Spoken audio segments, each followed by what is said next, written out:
Have you ever walked into your home, looked around, and suddenly felt weighed down by all the things surrounding you? At 75, I thought I had already lived a fairly simple life, but it wasn't until I challenged myself to live minimally for 30 days that I truly understood what freedom could feel like. This wasn't about giving everything up or living out of a suitcase. It was about asking myself what I really needed to feel happy, healthy, and at peace. And let me tell you, the answer surprised me. When we reach a certain age, things shift. The children grow up, the house becomes quieter. And yet somehow, the closets, drawers, and even our minds stay cluttered. I used to tell myself I needed all those books, all those kitchen gadgets, even all those clothes I hadn't worn in years. But what I realized was that most of it was just sitting there, holding on to memories I'd already lived or gathering dust. That's when I asked myself a different question. What if I only surrounded myself with the things I truly loved, the things that served me right now, in this season of life? So, I set a challenge. 30 days of living minimally. It wasn't about stripping my life bare. It was about lightening the load, physically and emotionally. I began in the most natural place, my bedroom. You know, the space where we start and end every single day. I opened the closet and took a deep breath. There were outfits I hadn't worn in decades, coats that no longer fit, and shoes I knew I'd never put on again. I held on to one dress for far too long because it reminded me of a dance with my late husband. I cried when I finally let it go, but as I did, I realized the memory wasn't in the fabric. It was in me. Freeing that space meant honoring the memory without keeping the weight of unused things. Something magical happened after that. Each morning, I woke up and chose between just a few outfits I truly loved and felt comfortable in. It saved me time, energy, and even boosted my confidence. No more tugging at old clothes that didn't fit right. I felt lighter, more present.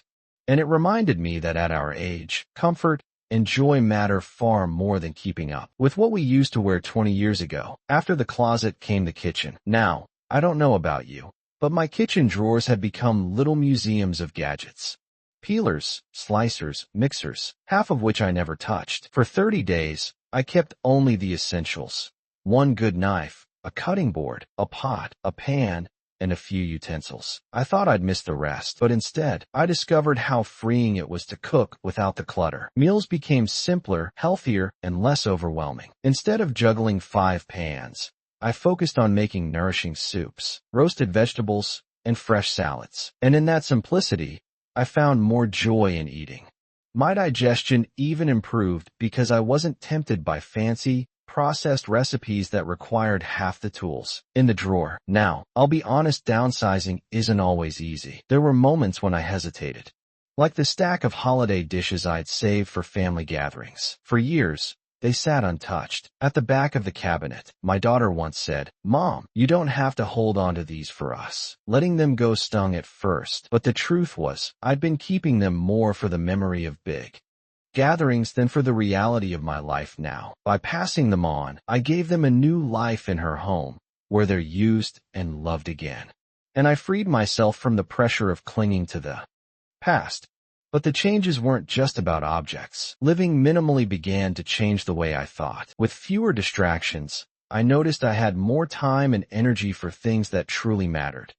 I sat on the porch more often, listening to the birds. I wrote letters to old friends. I even started painting again, something I hadn't touched since my 40s. It felt like rediscovering myself, piece by piece, once the noise of unnecessary things quieted down. One of the most surprising lessons came from how much lighter I felt emotionally. Have you ever noticed how clutter seems to tug at your mind, even when you're not looking directly at it? Every time I saw a pile of magazines, I thought, I should read those. Every drawer I opened with unused tools made me feel guilty. As the clutter left, so did that constant background noise. Instead, I felt calmer, like I could finally breathe deeply again. At 75, peace of mind is more valuable than gold, and this experiment gave me plenty of it. Perhaps the most touching part of these 30 days was sharing the journey with my grandchildren. They would visit and ask, "Grandma, where did all your stuff go?" I told them I didn't need it anymore, that I was making room for life,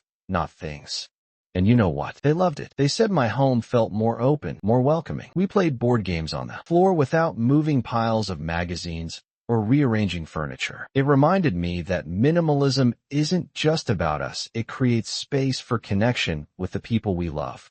By the end of those 30 days, I noticed something profound.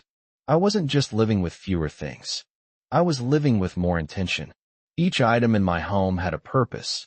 Each meal was nourishing, and each moment felt fuller because I wasn't distracted by excess. I realized that at this stage in life, we don't need to prove ourselves with possessions. We've lived, we've earned wisdom, and now it's about enjoying the time we have left with as much lightness and joy as possible. And so, as I closed out those 30 days, I began to see that living minimally wasn't just an experiment. It was a gift I gave myself, a gift of clarity, of freedom, and of rediscovering joy in the simplest parts of life.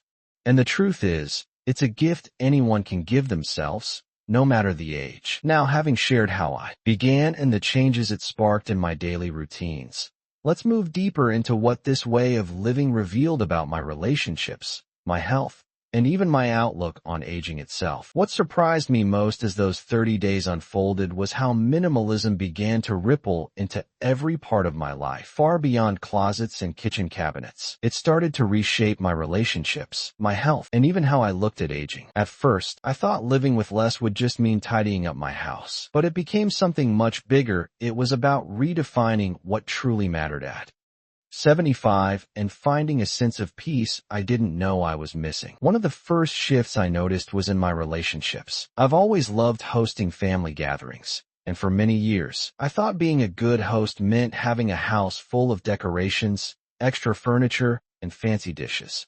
But once I cleared away all the excess, something changed. The house felt lighter, calmer, and suddenly, the people inside it mattered so much more than the things. When my children and grandchildren came by, they weren't distracted by piles of knickknacks or overwhelmed by a crowded living room. We sat together in a simpler space, and that simplicity brought us closer. Conversations flowed more easily, laughter echoed a little louder, and the focus shifted to one another instead of the environment. It also gave me an unexpected opportunity to reconnect with old friends. For years, I've been putting off phone calls and visits because I felt too busy, too surrounded by chores, too distracted. But with fewer things demanding my attention, I found myself picking up the phone more often, writing notes, even inviting friends over for tea. I learned that sometimes we hide behind busyness, even in retirement. By stripping back, I rediscovered the joy of connection. And at this stage in life, those connections are far more valuable than another set of dishes or another shelf of books. Minimalism also began to touch my health in ways I didn't expect. You wouldn't think that clearing out a closet could make your body feel better, but it did. With less clutter around, I moved more freely. I wasn't tripping over piles or bending over drawers stuffed with things I didn't need. My daily routines felt smoother, and I found myself less tired at the end of the day. In fact, I even began to sleep better. A bedroom free of clutter brought a kind of calm I hadn't felt in years. No more stacks of old papers staring at me from the nightstand. No more crowded shelves catching my eye before bed. Just a peaceful, simple space to rest. And then there was food. I mentioned earlier how simplifying my kitchen changed the way I cooked, but it went deeper than that. I began to notice how often I had been eating out of habit rather than need. With fewer distractions in the kitchen, I paid more attention to what I was eating. I started choosing whole, simple foods, fresh fruits, vegetables, grains over complicated recipes or processed snacks. My digestion improved, my energy lifted, and even my doctor commented on how healthy I looked at my next checkup. Minimalism didn't just clear my home, it cleared my plate, and in doing so, it gave me back a sense of vitality. Perhaps the most profound change, though, came in how I saw aging itself. When we're young, we're often taught that life is about adding accomplishments, adding possessions, adding responsibilities. But as we grow older, I've come to realize it's more about subtracting. letting go of what no longer serves us so we can focus on what does. Living minimally for those 30 days taught me that aging gracefully isn't about holding on to everything we once had, but about learning what we can live joyfully without. This perspective gave me a new sense of freedom. I no longer felt tied down by the expectations of what a home should look like or what I should keep just in case. Instead, I began to ask myself, does this bring me joy? Does it serve a purpose in my life today? And if the answer was no, I released it. That small shift in thinking gave me a sense of control over my life that I hadn't felt in years. At 75, it's easy to feel like things are slipping away: our health, our energy, sometimes even our independence. But choosing minimalism reminded me that I still have power. I can choose how I live, and I can choose to make life lighter. One of the sweetest moments during those 30 days was with my granddaughter, who was just starting her adult life. She came to visit and noticed how my home had changed. She said, "Grandma, your house feels so calm now." And I told her that calm came from letting go of the things I didn't need. Her eyes lit up, and she said she wanted to try it too. That's when I realized that minimalism isn't just for those of us in our later years. It's a gift we can pass down. It's a way of teaching the next generation that joy doesn't come from more. It comes from enough. Of course, there were challenges. There were moments when I second-guessed myself, when I wondered if I'd regret letting go of something. But every single time, once the item was gone, I felt lighter. Not once did I truly miss what I gave away. Instead, I felt grateful for the space, for the clarity, for the room to breathe. And as those days rolled on, I began to see that this wasn't just a 30-day challenge. It was the beginning of a new way of living, one that felt truer to who I was at this stage in life. And so, what started as a simple experiment with my belongings turned into something much more profound, a lesson about relationships, health, and the beauty of growing older with less. It was about creating space not just in my home, but in my heart and in my mind. It was about learning that even at 75, change is possible. And sometimes, it's exactly what we need to feel alive again. As I continued this journey, I began to discover even deeper lessons hidden within the quiet spaces I had created. Those lessons shaped not only how I lived, but how I saw the years ahead, and they became the most meaningful part of the entire experience. There's something remarkable that happens when you begin to live with less. You start noticing the things you do have with far more gratitude. Before my 30-day challenge, I used to pass by the same vase on my table without even glancing at it. It was surrounded by so many other knickknacks that it blended into the noise. But once I cleared the excess, that vase stood out. It had been a gift from my mother many decades ago, and now, in the stillness of a decluttered room, it seemed to tell its own story. I found myself smiling at it every morning, remembering her laugh, her warmth, her presence. By creating space, I gave new life to the treasures that mattered most. This sense of appreciation stretched into my daily routines. Washing the dishes, something I used to consider a chore, became a calming ritual because there were fewer of them to wash. Folding laundry became quicker, almost meditative, because I wasn't overwhelmed by mountains of clothes. Even watering the plants felt more intentional. I realized that minimalism wasn't just about having fewer things. It was about slowing down enough to notice the beauty in the simplest actions. Another powerful lesson I learned was about letting go of guilt. At my age, many of us carry around items tied to feelings of, "I should keep this." Maybe it's the set of china we were gifted at our wedding, or the books we promised ourselves we'd read someday, or even the projects we never finished. Every time I looked at those things, I felt a twinge of guilt. By releasing them, I also released that weight. It was like lifting a heavy bag off my shoulders. And in its place came compassion for myself, a gentle reminder that it's okay to let go. That life isn't meant to be a museum of every intention we ever had. Minimalism also changed how I approach technology and information. I used to spend hours flipping through television channels or scrolling endlessly, but during those 30 days, I decided to cut back. Instead of filling every quiet moment with noise, I allowed silence to return. I sat with my thoughts, journaled, or simply listened to the sounds around me. At first, the quiet felt strange, even uncomfortable. But then, it became a gift. I started to remember more of my dreams at night. I noticed the rhythm of my breathing, and I even began to feel a deeper sense of calm in my heart. It also shifted how I thought about time. With fewer distractions, I realized how precious each day is. At 75, the truth is, time feels more fragile than it used to. But instead of feeling anxious about it, minimalism helped me treasure it. I no longer felt like I was rushing to keep up with endless to-do lists or chasing after things I didn't really need. I found joy in slow mornings with a cup of tea, in quiet walks where I noticed the way the sunlight touched the leaves, in moments of stillness where I could just be. That shift from doing more to savoring more may have been the most valuable gift of all. And then there was the matter of money. Living minimally showed me that I didn't need to spend nearly as much as I thought to live well. When I stopped buying things just to fill space, I noticed my expenses dropped. I wasn't buying clothes I didn't wear, or gadgets I didn't use, or trinkets that only ended up on dusty shelves. Instead, I redirected that money to things that truly enrich my life. A trip to visit an old friend, fresh produce from the market, a donation to a cause close to my heart. It wasn't about saving for the sake of saving, it was about choosing to invest in experiences and moments that made me feel alive. One evening, near the end of my 30-day journey, I sat quietly in my living room with just a lamp casting a warm glow. The room was simple now.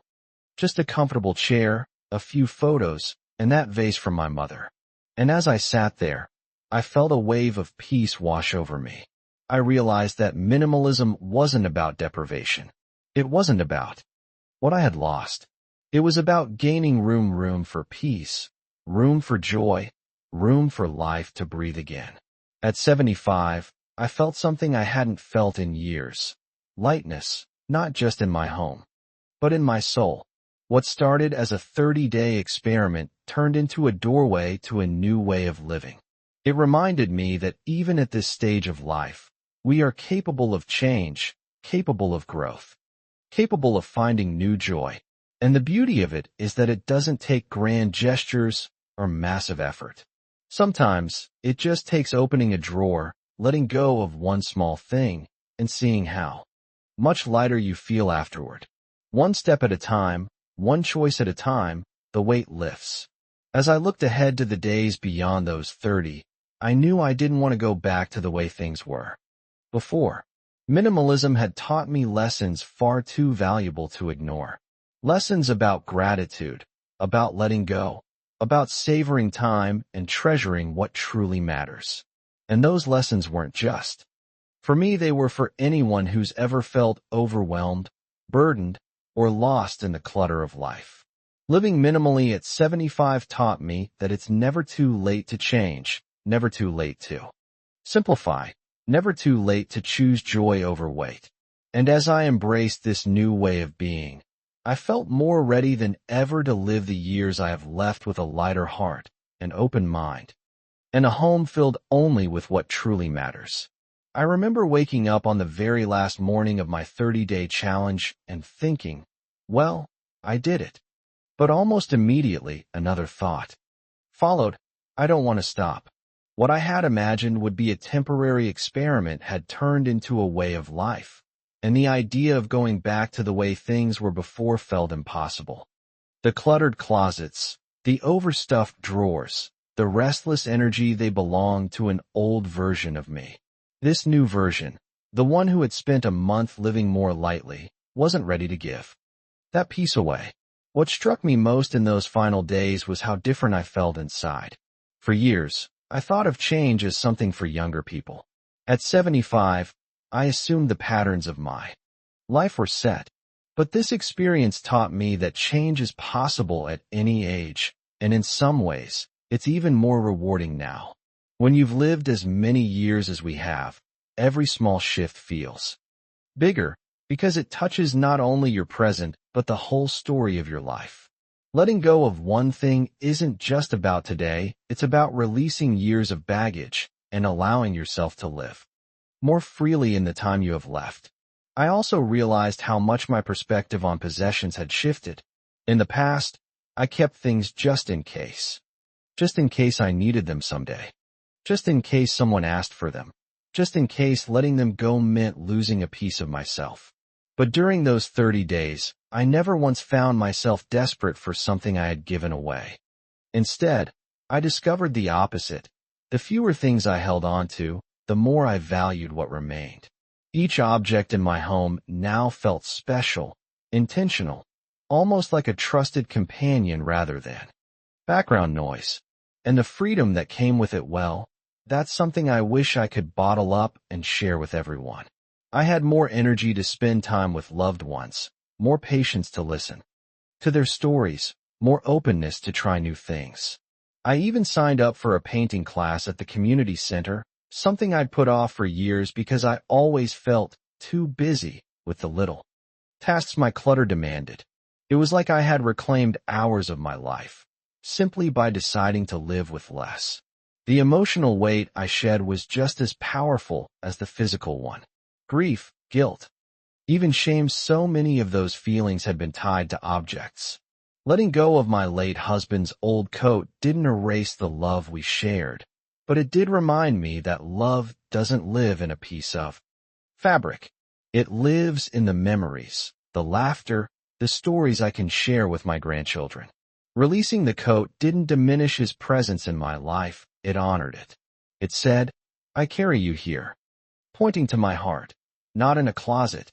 That realization gave me more peace than I could have imagined. One of the greatest joys of this journey was noticing how my family responded. At first, they were skeptical. My daughter teased me, saying, "Mom, are you becoming one of those minimalists on the internet?" But when she visited, she sat in my living room, looked around, and said, "It feels so calm here." My grandchildren loved having more space to play, more room to spread out puzzles and games. And when they asked why I was doing it, I told them the truth, that at 75, I wanted to spend the rest of my years enjoying life, not dusting it. That, I think, is the heart of it. Minimalism isn't about living without, it's about living more. More peace, more joy, more connection. When we strip away the excess, we make room for the things that truly matter. For me, that means mornings on the porch with my tea, phone calls with friends I hadn't spoken to in years, quiet moments with a book I've read a dozen times, but still love. It means giving myself permission to slow down, to savor, to breathe deeply. So if you're listening to my story and thinking, maybe I should try this, I want to encourage you, you can. You don't need to do it all at once. You don't need to clear your whole house in a day. Start small. Open one drawer, one shelf, one closet. Ask yourself if what you see still serves you, if it still brings joy, if it still fits the life you're living now. And if it doesn't, give yourself permission to let it go. I promise you, the lightness that follows will surprise you. And remember, it's not about perfection. My home still has things I don't absolutely need. I still keep a few sentimental treasures. Still hold on to some old recipes I rarely use. But now, those things aren't buried under piles of clutter, they stand out. They shine, and they remind me of the life I've lived. Minimalism isn't about erasing your story. It's about giving it room to breathe. As I reflect on those 30 days, I realized the real lesson wasn't just about my home. It was about me. I learned that even in our later years, we can reinvent ourselves. We can choose to live differently, to live better, to live with more intention. And that choice doesn't just make our homes lighter, it makes our hearts lighter too. So if you've ever felt overwhelmed by your surroundings, or if you've ever caught yourself thinking, "I just don't have the energy I used to," I hope my story gives you a spark of inspiration. Because the truth is, small changes can make a big difference. At 75, I discovered a new way of living, and it brought me more peace and joy than I thought possible. And here's the thing. You can too. Whether you're 60, 70, 80, or beyond, it's never too late to start fresh. It's never too late to simplify. It's never too late to choose joy over clutter, peace over chaos, and presence over possessions. If my story has touched you, I'd love to hear yours. Share your thoughts, your experiences, even your struggles in the comments. I'll be reading them. And if you found inspiration in this journey, please give this video a like so more people can discover it. Don't forget to subscribe to the channel for more stories and tips about living well, aging gracefully, and finding joy in the everyday. Together, let's remind each other that life after 60, 70, or even 75 is not about endings, it's about living more fully with what truly matters. Here's to lightening our loads, opening our hearts, and embracing the beautiful simplicity of life. Here's to living our very best lives at any age.